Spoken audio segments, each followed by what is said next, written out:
Creemos que va a ser un año muy complicado, pero bueno, esperemos que lo pasemos de la mejor manera, ¿no? Lo importante es que estamos aquí, Claro, maestra, como ¿no? siempre, un gusto. Bueno, tú nos indicas, Ale, porfa. Vamos a hacer la transmisión en vivo, maestro. Claro, maestra. ¿Ale? Listo, maestra. Gracias. Un minutito, maestro, nada más en lo que sea.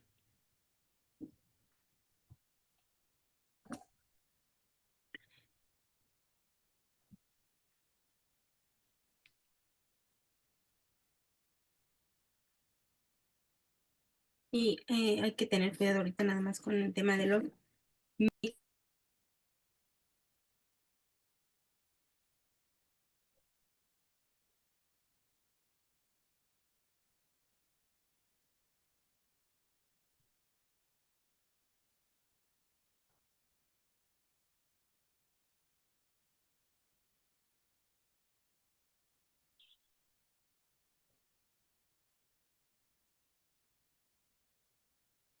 Bueno, pues vamos a iniciar. Buenas noches a todos. Ya estamos de regreso con estas transmisiones que hoy hemos tenido para ustedes desde INDECA, que estamos retomando ya todas nuestras actividades académicas y precisamente recuerden que siempre que vamos a tener alguna actividad, algún curso, taller, conferencia, maestría, siempre nos gusta compartir con ustedes un poquito de lo que se va a estar desarrollando precisamente. Y bueno, pues ahora toca el turno para platicar con mi querido maestro Cuauhtémoc Ramírez Tlacomulco, quien se desempeña actualmente como defensor público de la Ciudad de México en procesos penales orales con sede en el Reclusorio Oriente. Maestro, bienvenido como siempre, es un gusto tenerlo aquí en Indecac. Maestra, muchísimas gracias nuevamente por la invitación y aquí estamos con el gusto de compartir un poco o un mucho lo que hayamos aprendido de la experiencia ya en estos 8 años en el sistema penal acusatorio, específicamente como defensores públicos en el Reclusorio Oriente y bueno, y en las demás sedes, porque luego también nos toca deshogar juicios o diligencias en otras sedes de la Ciudad de México, donde pues bueno, encontramos múltiples criterios en cada sala de oralidad, en cada sede donde nos toca litigar. Así es. Y fíjense que estaremos platicando con el maestro Cuauhtémoc respecto de un curso intensivo que se va a estar desarrollando en dos modalidades. Lo vamos a tener de forma presencial o de forma virtual, como ustedes elijan inscribirse a este curso. El maestro Cuauhtémoc va a estar 2 sesiones intensivas, sábado 11 y sábado 25 de enero en la sede de INDECAC de Nezahualcóyotl, de Estado de México, en un horario en donde o se aprovecha el día maestro o se aprovecha de las 9 a las 4 de la tarde. Obviamente vamos a tener unos pequeños descansos, pero durante esas 14 horas va a estar con nosotros el maestro hablando de la etapa de investigación. Es un curso especializado en etapa de investigación. Qué mejor que sea desde la perspectiva del defensor público. La gran mayoría del foro jurídico de INDECAC son defensores. Obviamente también es de mucha utilidad para los ministerios públicos, para los asesores jurídicos. Maestro, y en este curso que va a tener usted a bien impartir en ambas modalidades, tanto presencial como virtual en INDECAC, al hablar de la etapa de investigación, usted mencionaba dentro del temario que va a estar precisamente basado en análisis, perdón, de casos de delitos sexuales, tentativa de feminicidio, delitos contra la salud, patrimoniales y cualquier otro que pudiera tocarse respecto de las dudas que surgiera con los compañeros que asistan a este curso, ya sea de forma presencial o virtual. Dentro de los puntos medulares a tratar en este gran curso intensivo de etapa de investigación, vamos a tener, Ale, me mareas, medidas emergentes de protección de acuerdo a la Ley de Acceso de las Mujeres a una Vida Libre de Violencia de la Ciudad de México, la proposición de actos de investigación, análisis del medio de impugnación previsto en el artículo 258 del Código Nacional de Procedimientos Penales contra las determinaciones del Ministerio Público y respecto de la audiencia inicial, rol de detención, el acuerdo de verificación de eficacia, el análisis del acuerdo de retención, la formulación de imputación, vinculación a proceso, medidas cautelares y plazo de cierre de investigación. Entonces, maestro, basado en estos temas estructurales, pero que como siempre usted tiene a bien compartirnos, lo lleva de manera práctica, con casos prácticos y a veces nos comparte hasta las carpetas para que lo podamos trabajar. ¿Qué vamos a hacer estos 2 fines de semana? Sí, maestra, mire, el enfoque es práctico. Efectivamente, vamos a trabajar ahí con algunos casos que su servidor pues, le ha tocado desahogar, dando algunas perspectivas, básicamente como defensa, que es el rol que jugamos, pero también podemos compartir ahí algunos consejos para cuando usted que está del área de la asesoría jurídica, ¿sí? Eh, Recordemos que aquí en la Ciudad de México, pues diariamente se cometen múltiples conductas, algunas pues que realmente pueden encuadrar en un hecho con apariencia de delito y otras que pues no lo son. El análisis de todo esto nos va a ayudar mucho porque nos va a dar materia para debatir en una audiencia inicial o incluso desde unas audiencias previas como son las medidas de protección emergentes de la Ley de Acceso a las Mujeres a una Vida libre de Violencia. Lamentablemente somos una entidad donde se sigue violentando sistemáticamente a la mujer, de ahí que esta ley especial contemple unas medidas emergentes sin necesidad de que haya denuncia previa. O sea, normalmente estamos acostumbrados a ser reactivos. ¿En qué sentido? Que el Código Nacional, el 137, trae medidas de protección, pero una vez que se ha presentado una denuncia, medidas de protección para proteger a la víctima mientras se integra una carpeta de investigación. Sin embargo, esta ley de acceso a las mujeres trae medidas que no necesitan haber una denuncia previa. Aquí lo que se valora es el riesgo inminente en que se encuentre una mujer y esas medidas urgentes que el juez de control tiene que imponer. De entrada lo va a imponer por escrito, pero se va a generar una audiencia para poder saber si se ratifica o no esas medidas. Esto nos lleva incluso al desahogo probatorio. Es posible en esas audiencias de ratificación hacer ofertamiento probatorio, obviamente cumpliendo con reglas del Código Nacional, haciendo el descubrimiento, haciendo el principio de contradicción, a efecto de saber si el juez de control ratifica o no esas medidas, que posteriormente pueden dar lugar a la integración ya de una carpeta de investigación en forma, una denuncia, una querella.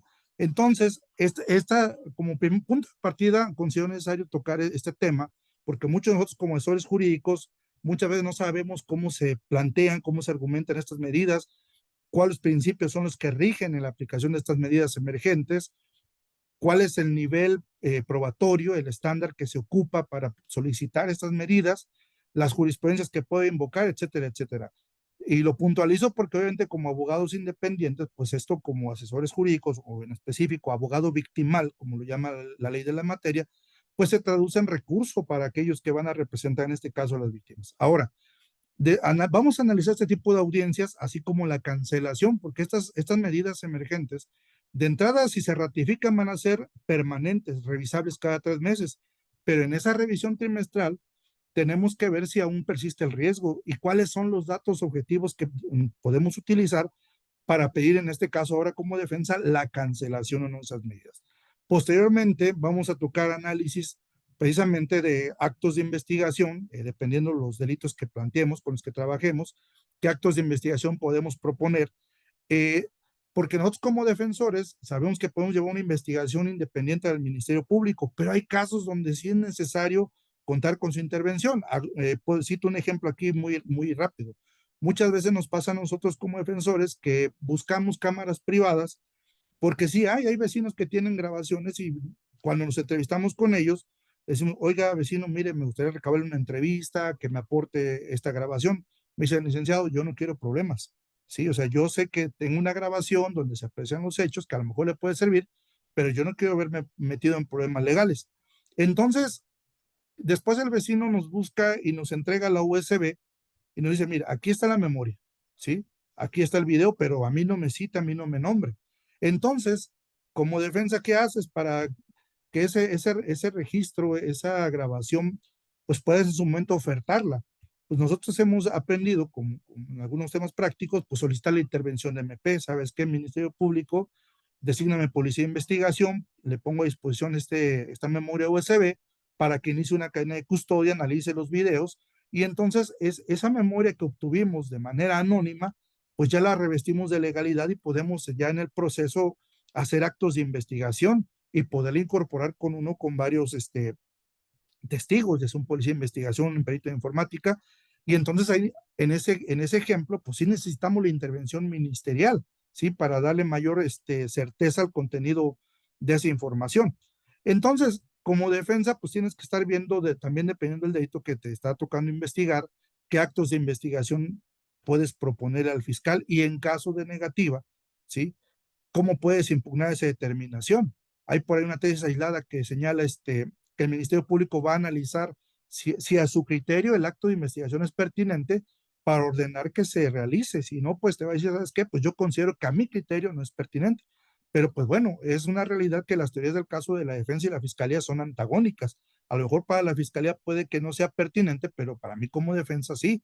Y esto entonces nos va a llevar al análisis del artículo 58, que en su redacción lo vemos en el Código Nacional como un medio de impugnación del cual puede hacer uso la víctima, la asesoría jurídica, pero no menciona nada de la defensa. Sin embargo, bajo ese principio de igualdad de armas y de igualdad de derechos, pues nosotros como defensores podríamos también plantear la solicitud para impugnar la omisión de un ministerio público de acordarnos un acto de investigación.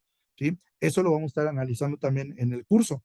Posteriormente, ya entrando a temas de la investigación, de la audiencia inicial, creo que hoy en día los defensores en específico tenemos que estudiar mucho. Yo veía hace rato la plática introductoria con los doctores Alejandro Miguel y el doctor Arturo Castañeda. Coincido con ellos en que tenemos que volver a repasar, estudiar otra vez por todo lo que se viene con el tema de la prisión preventiva oficiosa, ¿sí? Previamente a que entrara en vigor otra vez esta reforma al 19, ya se han desarrollado sendos criterios jurisprudenciales donde dice, a ver, la palabra oficiosamente no quiere decir que se va a imponer en automático. La palabra oficiosa no quiere decir que no se justifique un test de proporcionalidad, ¿sí? No quiere decir que no se retomen el contenido de las sentencias de la Corte Interamericana donde México ha sido condenado, ¿sí? Pero esto también como abogado, insisto, nos obliga a seguirnos preparando porque ahora tengo que ponerle mayor énfasis a una no legal detención, porque yo sé que si prospera la detención, pues es muy probable que la vinculación también me la den y que me enfrente a una prisión preventiva oficiosa. Entonces tengo que empezar a buscar otra vez por dónde pegarle a la detención, por dónde pegarle a la no vinculación al proceso para evitar llegar al estadio de la prisión preventiva oficiosa, que insisto, hay criterios que dicen, oficioso no quiere decir que en automático, que el juez diga te vincula a proceso y ya te impongo la prisión preventiva, ¿no? Tiene que respetarse ese principio de contradicción. Yo me acuerdo que anteriormente, una estrategia que usábamos como defensores era que en el debate de la no vinculación a proceso hacíamos un debate doble, con doble finalidad. En ese debate dábamos los argumentos como defensores para no vinculación a proceso, pero también le metíamos el debate de la medida cautelar.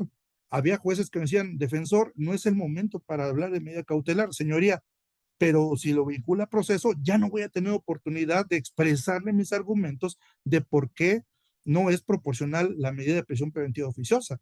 Ahora, esta redacción del 19 con estas reformas que tiene, a mi consideración sigue teniendo por ahí algunas lagunas de las cuales podemos nosotros como defensores apoyarnos. Por ejemplo, yo sigo viendo que sigue hablando el 19 que se impondrá prisión preventiva cuando se usen medios violentos. En la Ciudad de México tenemos una jurisprudencia que señala que hasta en tanto no se desarrolle las hipótesis en la Constitución, en el Código Nacional, en el Código Penal, del catálogo de qué se entiende por medio violento, pues no puede imponerse esta medida oficiosa, ¿no?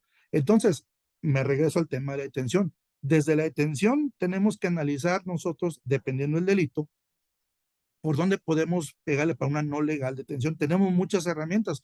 Afortunadamente, este sistema ha ido consolidándose con el tiempo, todavía no se ha perfeccionado, está en constante perfeccionamiento, valga la redundancia, pero sí hemos aprendido de los jueces, de los asesores de los MPs, múltiples criterios para poder soportar argumentos. Por ejemplo, en los delitos contra la salud, de los que vamos a estar hablando ahí en este curso, ¿sí? Muchas veces conocemos la dinámica que los policías de investigación dicen al hacer actos de nuestras funciones, vemos unas personas que traen unos sobres, o sea, ya conocemos, no sabemos de memoria la mecánica, cómo se configura el narcomenudeo en todas sus hipótesis, pero se nos olvida por ahí analizar, por ejemplo, temas de la finalidad. Tenemos jurisprudencias que dice, bueno, la cantidad no determina en automático la finalidad. Es decir, el hecho que la persona le hayan asegurado 30, 50 bolsas no quiere decir que se actualice para la hipótesis de suministro o venta o comercio, ¿sí? Entonces, eso nos permite enriquecer nuestros argumentos desde el debate contra la detención para que no se califique de legal, por ejemplo, en este ejemplo que le cito, y entonces poder lograr una no legal detención. Y con esto pues, nos evitamos que la audiencia continúe. Obvio, es posible que juez de control o MP soliciten que posteriormente se cite a una audiencia inicial sin detenido. Es probable, existe esa posibilidad. Y aún no calificando de legal la detención, ahora poniéndonos del lado de la historia jurídica, imaginémonos que la víctima nos pagó para que pues, se calificara de legal, se vinculara a proceso, se quedara en prisión preventiva justificada u oficiosa, y nos dice, Lick, pues se calificó de no legal, entonces, ¿para qué sirve que le haya pagado sus honorarios? Ah, bueno, el hecho de que no se califique legal no implica que el asunto termine ahí. Entonces, como asesor jurídico, señoría, yo tengo peticiones previas al cierre de la audiencia. Si bien es cierto, se calificó no legal la detención, solicito me señale fecha y hora para que se formule audiencia inicial sin detenido y se le formule imputación a esta persona y además solicito se le impongan medidas de protección del 137 porque la investigación está abierta, ¿sí? Entonces, como asesores jurídicos, pues también ahí podemos justificar nuestra actuación independientemente de que no se califique legal la detención. Ahora, otros aspectos de los que a mí me gusta hablar en la audiencia inicial y que muchas veces no le ponemos atención es en la cuestión de los ajustes razonables. Yo le he comentado, ya he tenido oportunidad aquí con INDECAC también de tocar en otras sesiones el tema de los ajustes razonables al proceso, sobre todo cuando hay cuestiones de una probable inimputabilidad. Hemos tenido ahí en el reclusorio pues, delitos de alto impacto, de personas que tienen un estado de salud mental eh, con algún trastorno y es un debate aparte que se realiza para la aplicación de ajustes razonables, para debate de medidas cautelares y para la secuencia del proceso, ¿no? El tema de la inimputabilidad o probable inimputabilidad hasta este momento. Entonces, en el curso, pues también vamos a estar hablando, maestra, del control de detención, la formulación de imputación, la ventaja o desventaja de que declare el imputado. Yo aquí siempre considero que va a depender de la carpeta y de la información que tenga la carpeta. De manera particular, yo a un imputado lo declaro cuando veo que en la carpeta hay datos de prueba que pueden soportar la versión que él dé en su declaración, porque la mayoría de veces cuando quieren declarar y en la carpeta no hay ninguna entrevista, no hay ningún acto de investigación que se engarce con lo que va a declarar el imputado, los jueces de control cuando resuelven dicen, pues es que tengo todo este acervo probatorio de fiscalía únicamente contra la declaración del imputado que está totalmente aislada. Ahora, otra estrategia que como defensores también tenemos que ver es desde la actuación de los policías. Muchas veces los policías en su actuación cometen algunas irregularidades que son susceptibles de ser nulificadas por la defensa, pero tenemos como defensores que identificar cuáles son esos supuestos, qué actos de investigación hizo el policía sin que el MP se lo autorice, ingreso a un domicilio sin autorización, cómo se perfecciona ese ingreso para que tenga validez. O sea, hay muchos actos que hacen los compañeros oficiales que si no se hacen con apego a la ley, nos dan herramientas como defensa para incidentar en la audiencia inicial la nulidad de esos datos de prueba. ¿Cuál es la estrategia en este caso? O sea, de ser procedente la nulidad, pues obviamente la fiscalía se le reduce sus datos de prueba para soportar sus peticiones para que se califique legal de detención, para que se vincule o para una medida cautelar, y eso nos da más expectativas a la defensa de al tener menos datos de prueba a la fiscalía, pues lograr nosotros obtener una resolución favorable para la no legal, para la no vinculación o para que no le impongan medidas cautelares restrictivas de libertad, como es la prisión preventiva, ¿no? Entonces, en el curso maestra, pues vamos a estar hablando de muchos casos, obviamente asuntos que el servidor ha trabajado, criterios de los jueces. No es lo mismo, insisto, en cada sala, cada juez interpreta el Código Nacional, los supuestos de una manera distinta. Con uno llega y dice, señoría, a ver, pido que no califique legal la detención porque no hay hecho generador de la detención. Ah, ok. Pero ya entonces otra sala y dice, a ver, a mí no me hable del hecho generador de la detención, a mí hábleme de la actuación policial, a mí hábleme de la de si se reúnen las hipótesis del 146, ¿sí? A eso venimos a debatir, entonces con cada juez es diferente. Esto de manera particular a mí me permite compartir en estos cursos la experiencia que he tenido con los diversos criterios de los jueces, criterios de jueces garantistas, criterios de jueces muy procesalistas, ¿sí? Y jueces que pues tú dices, aquí aunque le debatas, no te va a dar la detención, te va a dar la vinculación, échale todos los kilos de tu debate al argumento de la medida cautelar, ¿no? Porque también el conocer los jueces nos permite a nosotros ser muy puntuales con los argumentos. Hay jueces que no les gusta que vayamos a echar chorro a las audiencias. A ver, abogado, en concreto, usted ya sabe qué es lo que me gusta que me argumente, ¿sí? Entonces, enfóquese en eso. Y es algo que también los abogados debemos aprender. A veces platico con algunos colegas particulares y me dicen, es que el juez me regañó. ¿Y qué dijiste en la audiencia? No, pues que hablé de esto y esto. Es que el juez te pide que seas concreto. Sí, aquí no vas a ganar la audiencia por ser el que más habla, sino que con pocas palabras, pero de manera concreta, le diga, señoría, no califica por esto y por esto y por esto. No vincula proceso por insuficiencia por esto y por esto y por esto. ¿Sí? No, el estándar que se requiere para una medida cautelar, como solicita el MP, considero que no está acreditado por esto y por esto. O sea, muy concisos para que en el menor tiempo posible, como decían hace rato el doctor Arturo Castañeda, el doctor Salinas, pues no se trata de pararnos en la audiencia o sentarnos a hablar por hablar. O sea, el cliente no nos va a decir, Lick, a ver, explíqueme qué es eso de la no legal detención, la no vinculación. Ya es, Lick, yo te voy a pagar, entrégamelo libre a mi representado, a mi familia, ¿no? Pero entonces tenemos que aprender a optimizar los argumentos para tratar de lograr los mejores resultados, maestra. Entonces, vamos a estar hablando, insisto, vamos a trabajar con casos, pues obviamente análisis de audiencias, de jurisprudencias, de resoluciones, de criterios, de prepararnos para lo que se nos viene con ese tema nuevamente de la prisión preventiva oficiosa, que como bien decía el doctor Salinas, nunca se fue, ahí estaba y nada más que ahorita pues se va a volver a retomar con mucho énfasis y tenemos que estar preparados y considero yo que estos cursos que INDECAC nos comparte, maestra, pues nos va a ayudar mucho a estar listos para enfrentar otra vez este sistema ya con el auge nuevamente de la prisión preventiva oficiosa, porque estoy seguro que van a empezar a ver prisión oficiosa, oficiosa, oficiosa, y otra vez todo el mundo se va a quedar en la prisión, ¿no? Aunque al final del proceso puede ser que salga absuelto, pero pues ya esos 2 años que estuvo en prisión preventiva, ¿quién se los regresa? Nadie. De ahí que considero necesario fortalecer el conocimiento, el estudio, los argumentos para llevárnoslos desde la no legal detención o la no vinculación al proceso, ¿no? Evitar en todo momento llegar al tema de la medida cautelar de ser posible. Y si no, pues buscar los argumentos para que en audiencia, pues el juez de control no deje de observar el test de proporcionalidad, de que argumentemos obviamente el tema de la sentencia de la Corte Interamericana, ¿sí? Y empezar a sentar criterios nuevamente, maestro. Sí, no nos va a quedar de otra, pero de eso se trata, de estarnos capacitando. Y precisamente, maestro, eso que mencionas es bien importante porque yo creo que no es ir a hablar por hablar a las audiencias. Ahorita comentaba Salinas y Castañeda el de hacer más ágiles las audiencias, pero esa agilidad en las audiencias nos va a dar como dices, maestro, el conocer nuestra carpeta, saber cuándo son procedentes las peticiones que vamos a hacer, cuándo nos conviene que declare, que no declare nuestro representado, porque a veces llegamos y nos queremos imponer en 2, 3 minutitos. Yo creo que también partimos de eso y sobre todo una buena estructura en la argumentación, ¿no, maestro? Fíjense que uno de los grandes beneficios que siempre tenemos con el maestro Cuauhtémoc, que comparte con nosotros, es que realmente, obviamente cuidando todos los detalles, nombres, imágenes, todo esto, nos comparte audiencias reales, porque si bien es cierto, nosotros como defensores privados podemos llevar 1 o 2 audiencias al día, maestro, yo te preguntaría, ¿cuántas audiencias desahogas en una semana? Maestra, híjole, pues son variables, estamos hablando mínimo, yo creo que unas 10 audiencias por semana mínimo, y de todos los sabores y colores, ¿sí? Y algunas, híjole, ¿cómo lo puedo decir sin que se oiga feo?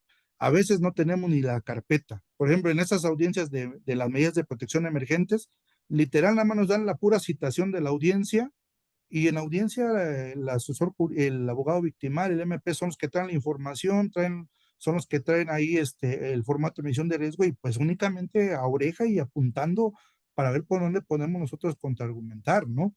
E identificar. En las guardias, por ejemplo, nosotros tenemos guardias sábados y domingos, pues nos asigna un juez y pues nos quedamos todo el día en la sala con ese juez y estamos debatiendo la primera carpeta de esta audiencia y al mismo tiempo ya estoy hojeando la de la audiencia que sigue, porque pues yo tengo que seguir en esa sala y en lo que ya medio estudié esta, tengo que analizar la tercera sin salirme de la audiencia porque las iniciales en guardia, las audiencias iniciales son de media hora.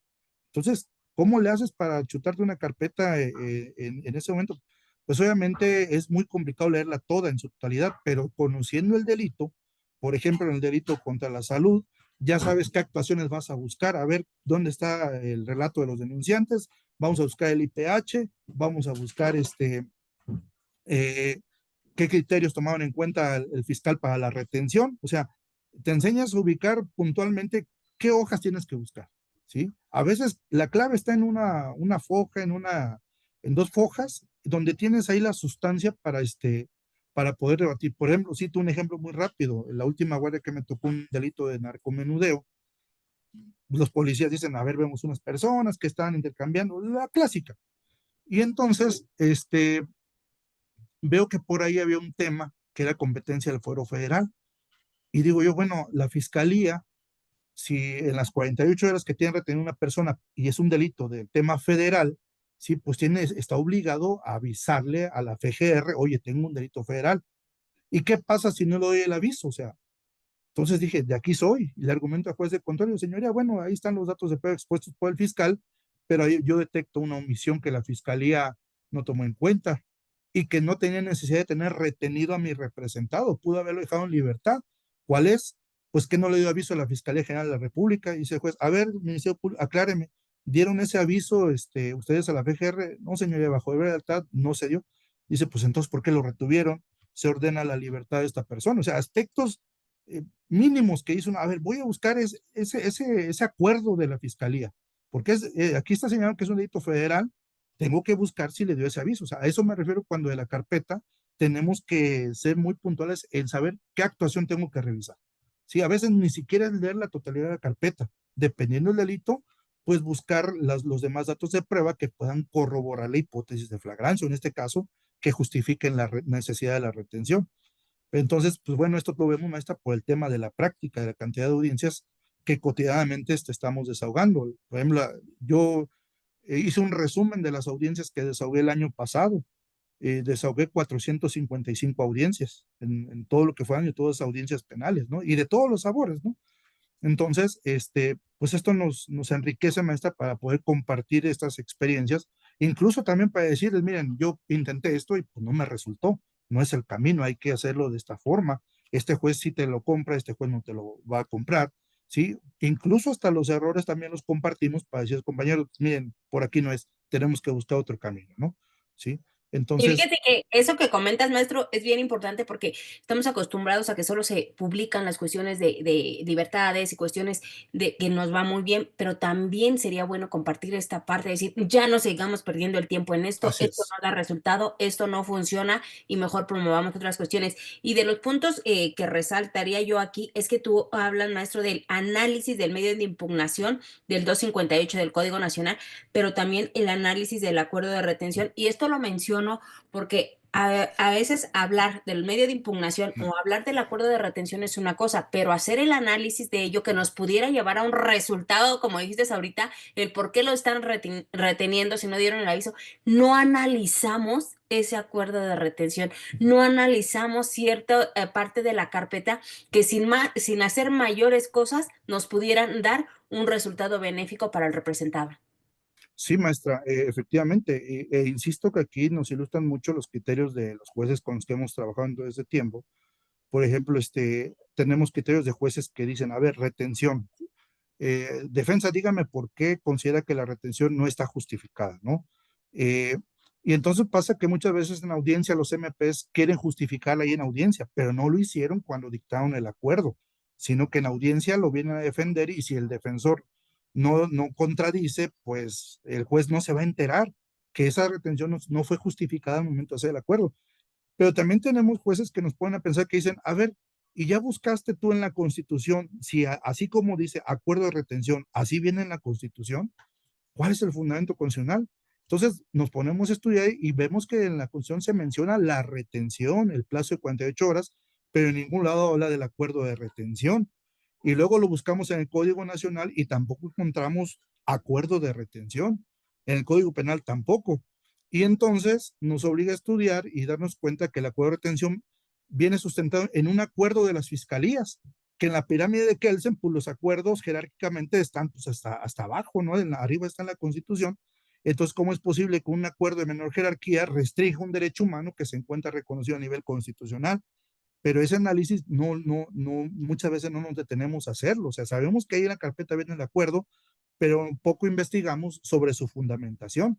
Si no está reconocido en la Constitución y en la ley secundaria, ¿sí? Y se sustenta en un acuerdo, ¿sí? Que jerárquicamente es inferior a estas leyes primarias y secundarias, ¿por qué seguimos permitiendo como defensa que se restrinja la libertad con un acuerdo que jerárquicamente está en la parte inferior de esta pirámide de Kelsen, ¿no? Entonces, ese estudio de la retención, maestra, nos ayuda mucho y nos sirve a nosotros como defensores para pelear la no legal retención, porque la audiencia, el juez de control, ¿qué valida en el segmento de control de detención? La legalidad de la detención y también la ratificación de la retención. El juez tiene que ratificar la retención. A lo mejor la hipótesis de la detención sí se da y no tenemos para combatirla, pero en la retención puede haber mucha materia para que nosotros argumentemos y le soportemos al juez de control que no está justificada la retención y por lo tanto tiene que quitarse la libertad. Entonces, tenemos mucho de lo que se puede debatir en la audiencia inicial, maestra, y pues bueno, la idea es compartir todo esto, como usted bien señala, va a ser intensivo todo este tema en estas 2 sesiones, que esperemos, bueno, sean aprovechadas al máximo por los cursantes de INDECAC, ya sea de manera presencial o de manera virtual. Pues vamos a estar respondiendo ahí a las preguntas que vayan surgiendo conforme los temas se vayan presentando en la clase.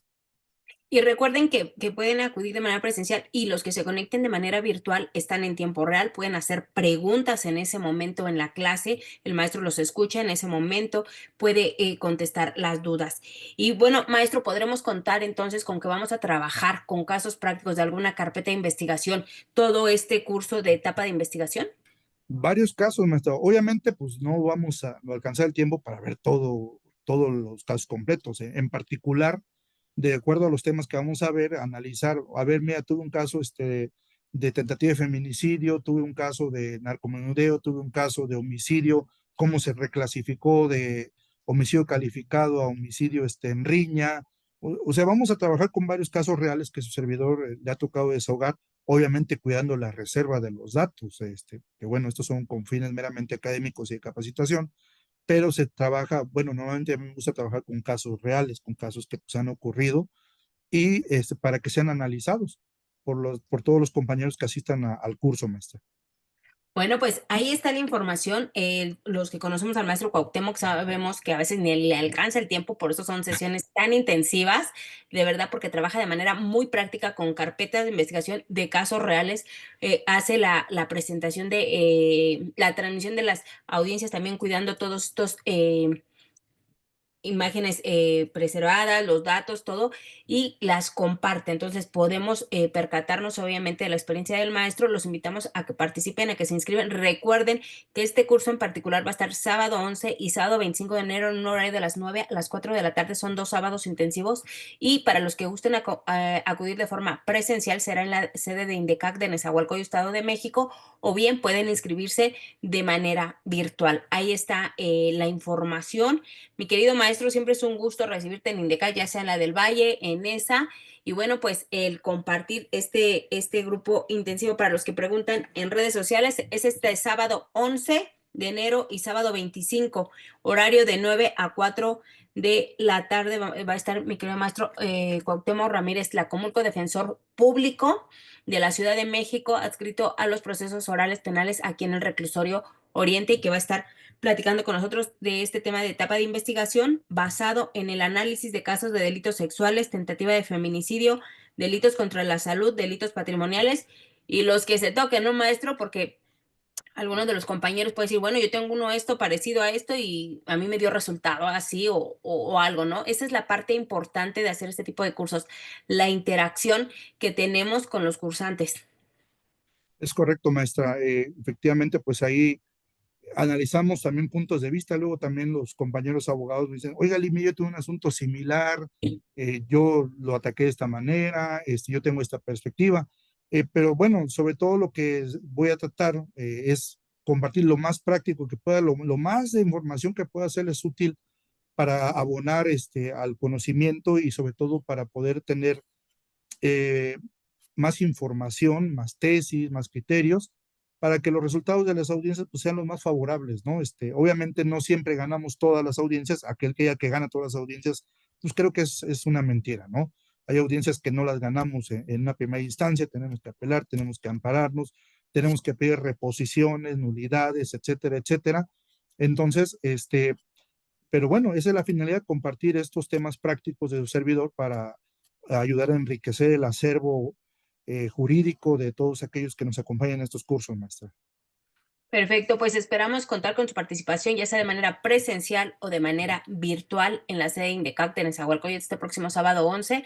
Y pues mi querido maestro, ahí nos vemos en INDECAC de Nezahualcóyotl o los vemos a ellos los que se conecten de forma virtual. Claro que sí, maestra, y como siempre, agradecidísimo con la invitación de INDECAC por permitirnos compartir esto que hacemos cotidianamente, eh, y pues iniciando el año con todo, maestra, ya que Así es, viene un no nos año. queda de otra. O sea, cambiar de profesión a estas alturas, pues tampoco lo podemos hacer. Entonces, pues, o sea, van a venir muchísimas cuestiones. Yo digo, si sobrevivimos a una pandemia, pues lo demás es más fácil porque solo requiere preparación, Por ¿no? ahí, Entonces, dice el maestro Oscar se ríe, pues sí, ya maestro, a estas alturas no vamos a cambiar de carrera, ¿no? O sea, ¿para qué? por ahí leí una frase que dice que la especie más fuerte no, la especie que sobrevive no es la más fuerte, sino la que mejor se adapta. Entonces Así es. estamos en un proceso de adaptación y pues o nos Y adaptamos o además, desde que estudiamos la carrera, sabemos que es una carrera de resistencia, ¿no? así es, maestro. Entonces, yo creo que por algo seguimos y por eso estamos aquí. Yo creo que resiste siempre el más fuerte, ¿no? Entonces, pues los esperamos este próximo sábado, maestro Oscar. Pues usted tiene entrada, acceso gratuito todo el año. Se ganó la membresía anual, la VIP de Sí. Indecac, en la fiesta de Indecac que se rifaron membresías. Y pues ya, él no tiene pretexto. Allá lo esperamos, maestro. ¿Vale? Bueno, pues muchísimas gracias a todos. Nos vemos este sábado 11 en la sede de INDECAC de Nezahualcóyotl, Estado de México, con el maestro Cuauhtémoc Ramírez Tlacomulco, con este gran curso de etapa de investigación, ¿sale? Muchísimas gracias a todos. Maestro, muchísimas gracias por este tiempo que has tenido a bien compartir con todo el foro jurídico de INDECAC. Gracias Al a todos. contrario, maestro. Buenas Sale. noches. Descansen.